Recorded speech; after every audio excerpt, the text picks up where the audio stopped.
ಇನ್ನು ಚಿತ್ರದುರ್ಗದ ರೇಣುಕಾಸ್ವಾಮಿ ಕೊಲೆ ಕೇಸ್ನಲ್ಲಿ ನಟ ದರ್ಶನ್, ಪವಿತ್ರ ಗೌಡ ಸೇರಿದಂತೆ 17 ಆರೋಪಿಗಳ ವಿರುದ್ಧ ಈಗಾಗಲೇ ದೋಷಾರೋಪಣೆ ಪಟ್ಟಿಯನ್ನು ಹೊರಿಸಲಾಗಿದೆ.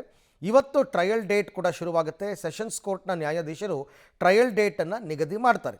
ಈ ಮೂಲಕ ಎಲ್ಲ ಆರೋಪಿಗಳಿಗೂ ಕೂಡ ಅಸಲಿ ಸಂಕಷ್ಟ ಇವತ್ತಿಂದ ಶುರುವಾಗುತ್ತೆ. ಕಳೆದ ಸೋಮವಾರ ದರ್ಶನ್, ಪವಿತ್ರ ಗೌಡ ಸೇರಿದಂತೆ ಎಲ್ಲರೂ ಕೂಡ ನ್ಯಾಯಾಧೀಶರ ಮುಂದೆ ಹಾಜರಾಗಿದ್ದರು.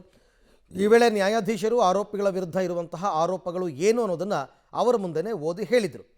ಈ ವೇಳೆ ಎಲ್ಲರೂ ಒಟ್ಟಾಗಿ ಈ ಆರೋಪ ಸುಳ್ಳು, ವಿಚಾರಣೆ ನಡೀಲಿ ಅಂತ ಹೇಳಿದರು.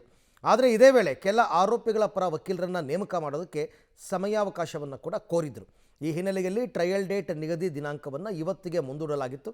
ಇನ್ನು ಇದೇ ವೇಳೆ SPP ಪ್ರಸನ್ನಕುಮಾರ್ ಟ್ರಯಲ್ಸ್ನಲ್ಲಿ ಯಾವೆಲ್ಲ ಅಂಶಗಳನ್ನು ವಾದ ಮಾಡಲಿದ್ದೇವೆ ಅನ್ನೋದನ್ನು ಪರಿಶೀಲನೆ ನಡೆಸಿದ್ದು, ಆ ಅಂಶಗಳನ್ನು ಒಳಗೊಂಡ ಪಟ್ಟಿಯನ್ನು ನ್ಯಾಯಾಧೀಶರಿಗೆ ನೀಡ್ತಾರೆ. ಜೊತೆಗೆ ಸಾಕ್ಷಿಗಳನ್ನು ಹಾಜರುಪಡಿಸುವಂಥದ್ದು, ಅದಕ್ಕೆ ದಿನಾಂಕ ಇವೆಲ್ಲವೂ ಕೂಡ ಇವತ್ತು ಬಹುತೇಕ ನಿಗದಿ ಆಗ್ತಕ್ಕಂಥ ಸಾಧ್ಯತೆ ಇದೆ. ಬಟ್ ಗೊತ್ತಿಲ್ಲ, ಇವತ್ತು ಕೂಡ ದರ್ಶನ್ ಆ್ಯಂಡ್ ಗ್ಯಾಂಗನ್ನು ಕರ್ಕೊಂಡು ಬರ್ತಾರಾ, ವಿಡಿಯೋ ಕಾನ್ಫರೆನ್ಸ್ ಮುಖಾಂತರ ಹಾಜರುಪಡಿಸ್ತಾರಾ, ನೋಡಬೇಕು.